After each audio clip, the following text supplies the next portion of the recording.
Well, welcome to our e-group series on the book of Matthew, and I'm here with two heroes of mine. I'm here with the amazing Pastor Steve Graham. Hi, great to be here. And the legendary Esther Greenwood. Hi everyone. And my name is Matt, and I think this is going to be a cool topic. We're going to do over 5 weeks on the book of Matthew. I like it because I'm actually named after this book. So, anyway, Pastor Steve, would you like to give us an overview of the book of Matthew and what we're in for? I was reading a commentary. It said that Matthew was the most treasured of the writings of the early church, the most quoted book in the early church fathers. So it's really important, and probably the number of reasons why that's the case, which is why we want to look at it, is the link to the Old Testament. It's kind of the bridge, Matthew 1 verse 1, this is Jesus, the son of David, the son of Abraham, all about how he fulfilled all those promises, all these quotes, this was to fulfill this was to fulfill that, the wise men. So he's kind of the royal king of Israel, it's presented. And it's a beautiful book, it's, as I said, written to the Jews. It's, again, the theme of the church, the only gospel that mentions the church. Wow. Did you know that, Esther? I actually didn't know that. Mentioned twice. Wow. Passage about There you Peter, go. on this rock I'll build my church. If you're into church, you love that. If you're into mission, it's the gospel with the Great Commission at the end. Yes. And we will talk about that, about mission throughout this series. Yeah. And we're going to unpack that. And it follows the story of Jesus like the other gospels, but probably the unique thing about Matthew is he kind of gathers together 5 big blocks of teaching. And again, that's part of the beauty of the book. Things like the Sermon on the Mount are just famous in literature as beautiful kind of speeches and stuff. So it's because of those 5 blocks that we've actually chosen to do a 5-week series for you, and we're going to take you through block by block. And that's really exciting. So the first one, Sermon on the Mount, Matthew 5 to 7, Matthew 10 is about mission, Matthew 13, parables of the kingdom, Matthew 18 about the church, and Matthew 24, 25 about the future and the end. Gets exciting by the end. So that's really great because in these 5 weeks as an e-group, you'll be able to read through all of the chapters of Matthew. You can do 1 chapter a day, but we'll be going through section by section and taking you all through this amazing journey. It's very cool. Now we want to start with the beatitudes, and really Jesus kicks off on the original Revolution tour. And he brought a whole heap of revolutionary teachings, thinkings. It was radical living in the day, and it still is radical living if you to live it out today. Absolutely. Esther, what are just some of the things that come to your mind that what are some of the topics that Jesus talked about on the Sermon on the Mount? Well, there are things like turn the other cheek, which is a pretty hard thing to do. We had that discussion in the shoot, like which side is the better? Is it that kind of turn the cheek? Is it what kind of turn the cheek? Like if someone was to slap you in the face, you are to turn the other cheek and offer them another side of your face. And I think, what does that look like in our everyday? Yeah. I don't know about you guys, but I'm a little bit terrible with the road rage. So when someone perhaps cuts me off in traffic, it's a little bit hard for me to not do something, yell. So do to others as they have done to you, or is this turn the other cheek? So that would be a great opportunity. Come on, all you road ragers out there. That is a great opportunity to turn the other cheek and bless them. Yeah, and you think about social media nowadays too, like turn the other cheek. How often is it we see a comment posted and something riles up within us and we become a keyboard warrior and we get into this great argument, debate that no one's going to win. Yeah. And, there's so many things that actually what Jesus is teaching about, it's alive, it's active, it's working in our current day life, whether you're on the motorway, whether you're on social media. These principles are powerful. What are just some of the other things that Jesus talked about on the Sermon on the Mount? What jumps out I think to that's a good example, but kind of to back up a bit and put it in context. So Jesus comes, launches his ministry, gathers everyone together and says, man, we're gonna turn your thinking upside down. Right. So if you go through the whole thing, it starts with the Beatitudes, we're going to look at a bit later, but then things like said, you think the issue is murder. No, the bar is just getting angry. You think it's adultery. No, the bar is lust. All that in context. To religious people, it's like, no, don't do your prayer and giving and fasting in public. Do it in secret. Don't store up treasure on the earth. Store it up in heaven. Just depend on me. Don't worry about tomorrow. Yeah. you know, all that. And he's like, oh my goodness, this is a revolution of turning everything So upside there's down. like this is the way we usually do it, or the world does it, but this is kingdom way is to do it, like to turn it on its head. And it's like, this is, you know, like with politics, they kind of put out their kind of, this is all their policies and stuff. It's like, this is the kingdom. You want to buy into this, it turns everything upside down. Wow. Right, and so Jesus hits on all the things that we get consumed about that are of our external behaviour, you know, like in our external world. But then just exactly what you said, Pastor Steve, he's saying actually the external isn't the real issue, it's what's happening in your heart, isn't it? It's all the things that are happening within you, your heart motivation, what's really the motivation behind. Yeah. You got all these, you know, you touched about a few things there around murder and anger and all these things, and they're like an outward expression, but it comes from what's happening within you. And Jesus is really about addressing things at the core of the issue, isn't he? Yeah, and part of that whole revolution thing, in the midst of that, that's where he says, you know, I'm called you to be salt and light. Like, if you're not different, you're not going to salt this thing. You're not going to change it. Like, this is the call. You can't be my follower and be the same as everyone else. You've got to be radically different. That's good. That's a good challenge right there.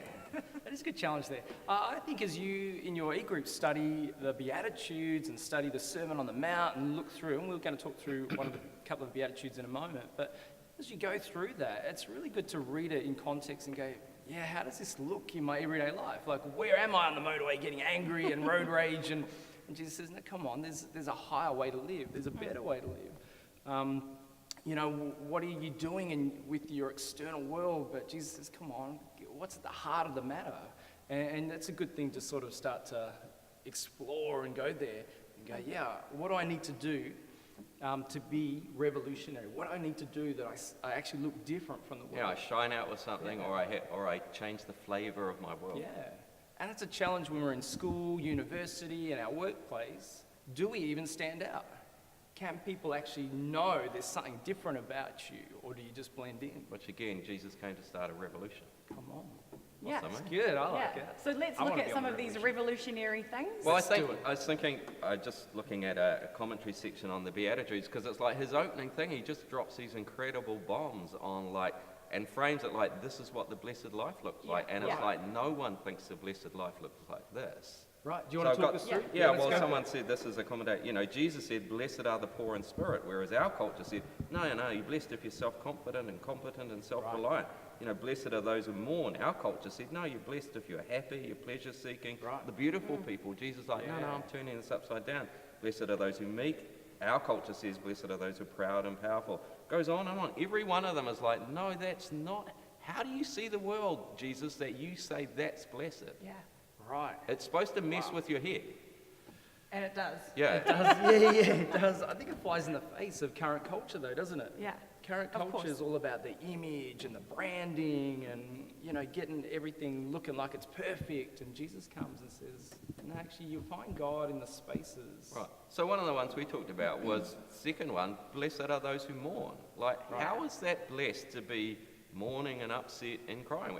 Everything in our culture says, I pursue happiness. Yeah. Yeah. So why are you blessed if you mourn? Yeah. Our culture also says that we should go to numb or avoid that very feeling of loss and grief. But Jesus is like, no, you're blessed if you mourn. And I think it's a good question to ask. Yeah. Like, what does that mean? What does that mean? Blessed are you. Blessed are those who mourn. I think it's where it's so challenging is we have a tendency to suppress, don't we? Yeah. You know, people go through grief and loss, but no, I don't want to deal with that. I don't want to show my emotions. I don't want to go through the pain and working through that process. I'll suppress that, and I'll keep pushing on with life. And I remember a situation in my own life, I think for about 10 years, I just kept doing that. I just kept, no, I'm going to run harder. I'm just going to run harder, and things would happen, and people would hurt me, and I'd get offense, but I'd just suppress it all. And I remember I lost my mum from cancer, and I'll just keep pushing on and run harder, and I'll suppress that. And one day my world crashed, literally did, caught up with me, and it was all because I failed to find God in the space of the loss and the grief and the mourning, and instead of pressing into God, I was just trying to suppress life to push on. No, I've got it all together. But actually, when God sort of brought my world to a grinding halt, man, I found God in that deep space. It was powerful. And I discovered something of God that I hadn't experienced for over those 10 years. Awesome. And as well as personal grief, I think it's also the sense of the feeling, the brokenness of our world. Yeah. Because the gospel's come to bring a revolution. If you think, no, everything's good, you're not up for a revolution. Yeah. But when you go, this is wrong, this pain and brokenness, this is wrong that this is happening, Yeah. Jesus go, you're blessed because you're going to catch the revolution. Yeah. Oh, I think there have been many times in my life, but especially on something like the Revolution Tour, when we would go into high schools and speak to young people, and what would happen when we would talk about some serious issues that might stem from bullying. We would see the brokenness in young people. I would see it, and when I would see that brokenness, my heart would break and shatter. And when I superimpose that experience onto the scripture that says, "Blessed are those who mourn," I think that was a blessed moment, though I was shattered and broken. And how is this happening in our world, in our nation? It carries on to say, "For they will be comforted." Right. And to know that in that brokenness, God is present. In that brokenness, God can come and shift and change things, but you don't get to experience that comfort and that, man, God is here in the very depths of darkness if we aren't first those who are able to be broken and see that there's mourning. yeah, we think of the Brooke Fraser song, she says, break my heart for Yeah. what breaks yours. Yeah. And there's something about you really tap into the heart of God. And, and in essence, that's what Jesus came. He came to die for broken humanity, to restore back people to God. But it's in that brokenness you discover, man, it's like the Father's heart is crying out for people. And that's what Saint said. We get on this revolution because we're actually here to bring the kingdom. And that's what Jesus was doing. He was bringing kingdom. He's bringing hope back into a generation who found it's like they couldn't meet all these religious standards and couldn't measure up and couldn't access God. Yeah, and so that's just one beatitude. Then you Yeah, got the people it who is. make peace, the people who Yeah. hunger for righteousness, the people who are merciful, Yeah. and people who are willing to be persecuted for this thing. It's like, there's his agenda for revolution. Yeah. That's crazy. We'll discuss it in another session, but Jesus says actually, when you are arrested, and this is coming through in the Beatitudes, when you're persecuted, and you think about, man, we sort of see, man, if someone got locked up for their faith, we kind of go, oh, did they do something wrong? Was God against them? But actually, God's working through every part of our world and our life, and I think we've got to flip this thing up the right way and live out this revolution. I think we've given our life for this thing. I want to live it to its fullest, this revolution. I don't want to live a half revolution. I don't want to miss out on what God wants to fully do. And Awesome. I don't know about you, but I get excited by Yeah. this. I think, now I'm up for it. This is what we signed up for when you gave your life to Jesus. Well, as we conclude this first week, we have talked about what it means to live a revolutionary life. We've also talked about just one of the Beatitudes, that you're blessed when you mourn. And we've discovered when we've been on missions trips or Revolution Tour, that we've also encountered brokenness and been blessed in that space. We encourage you right now to actually go through all of the Beatitudes. We've just looked at one. We want you to go through all the Beatitudes and actually, as an e-group, talk about what does blessing look like? What does it mean to be blessed?